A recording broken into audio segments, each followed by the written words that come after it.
Hi everybody, it's Beth. Welcome back to the channel. So today's video is going to be about hamster illnesses. As a hamster owner, it's really important that you recognize and know about all the different types of illnesses that your hamster is prone to. So that's what we're going to be going through today. The first illness we're going to be covering is wet tail. Wet tail is most found in young Syrian hamsters and it's caused by a bacteria called Lawsonia intracellularis. I hope I pronounced that right. One of the main symptoms of wet tail is diarrhea. That's what causes the wet tail underneath the hamster's bum. Essentially the watery diarrhea causes a buildup of fluid along the coat of the hamster, and it causes it to be very wet and quite gross. Something as simple as feeding your hamster too many vegetables or introducing them to a new vegetable and then maybe giving them too much could cause diarrhea, leading to wet tail. If your hamster does have wet tail, you will want to visit your local exotic vet because it's very important that it gets treated, as it could become really serious. The next illness we'll be covering is open and closed pyometra. Open and closed pyometra is normally seen in young female hamsters. This is when the cervix is either open or closed, depending on the type. With open pyometra, you will likely see pus, blood, or another fluid coming from the private area of your female hamster. Whether it's closed pyometra, you will notice a bump on your hamster's abdomen. This is actually the buildup of pus, fluid, blood, whatever it is that's causing the lump, as a closed pyometra means the uterus is closed and that liquid can't be released. So it's just kind of building up until it becomes this really big tumor looking thing. The symptoms of open and closed pyometra are quite similar. They consist of blood in the urine as well as, again, a mass in the uterus, which is a buildup from pus, blood, whatever liquid that may be building up in there. The next illness we'll be covering is hamster respiratory infections. Now, as you probably know, hamsters are very prone to respiratory infections because they have very weak respiratory systems. This is due to how very small they are and how all those organs are so just really squished up into that tiny little ball. And causes of respiratory infections can include pine and cedar bedding use of scented bedding, as well as chinchilla sand dust.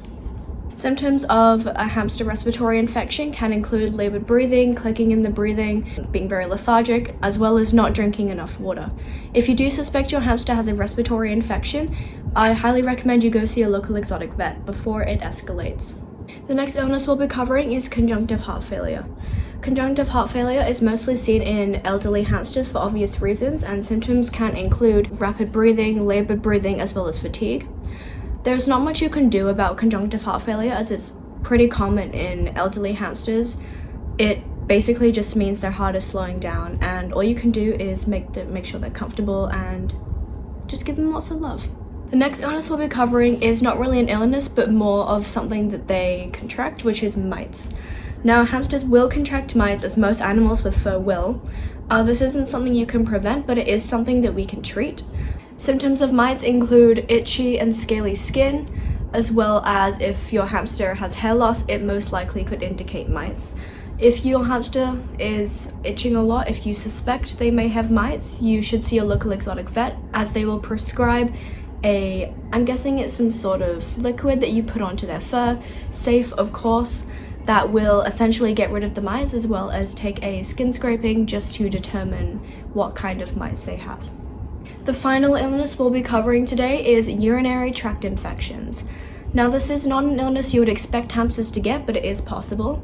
Please note that female hamsters do not get their periods. If you watch my last video, you would remember me mentioning that if you see your female hamster bleeding from their private areas, that is not normal, and it could indicate a urinary tract infection. Symptoms of a UTI in a hamster include frequent peeing, frequent drinking, as well as blood in the urine. Urinary tract infections in hamsters occur when essentially bacteria enters the hamster from the bladder and goes into the urethra, and it basically starts attacking all the cells, and eventually it forms the bacteria that causes the urinary tract infection. If you do suspect your hamster has a UTI, you should definitely go see your local exotic vet, because it's very important that it's treated, otherwise it could lead to severe discomfort for your hamster. Right. I would quickly like to give a update on Sunny, because I know that I've given updates on my Instagram, and I know not all of you have Instagram, so I thought I'd bring the update over to YouTube. Sunny is doing really well. She is settling in alright. I want to say that she's fully tamed, but I feel like there are parts of her that are still really scared, of course, really jittery. Like, she likes to sing a lot. And when I mean sing, I mean, you know, sing. She squeaks a lot. She makes noises that I've never heard before, and it does kind of freak me out, but I do know that it's just normal. She's just, you know, probably just a vocal hamster. I've never had one of those before, so it's really interesting getting to know her personality, what she's like. She does bite, which I'm used to after Misty, but I am fully trained to train her to stop biting. So that's the next step in her. Keep getting notifications. That is the next step to making sure she's 100% before I can let other people meet her. I will definitely insert some clips for you guys because I know that I haven't really inserted many.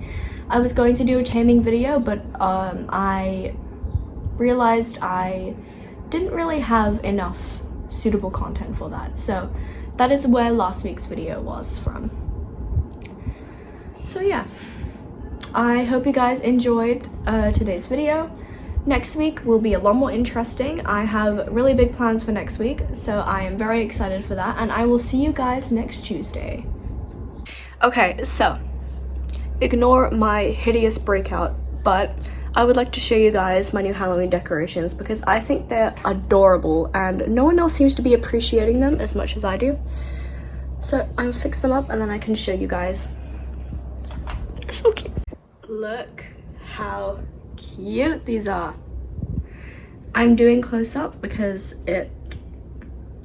my camera, if I do this, it's really blurry. You can kind of see it.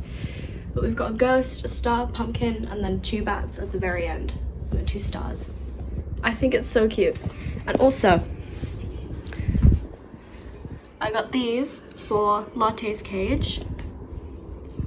And then I put the others on Sunny's cage. There's a little bat and a cat. So cute. I am obsessed, and I don't know if you guys know this. I don't know if you guys know this about me, but I am pretty big about Halloween. It's like my favorite time of year. Beats Christmas, beats my birthday, beats everything else. It's amazing. So I like to go all out. And quite frankly, these decorations are probably going to stay up for a good few months after October, so we love Halloween.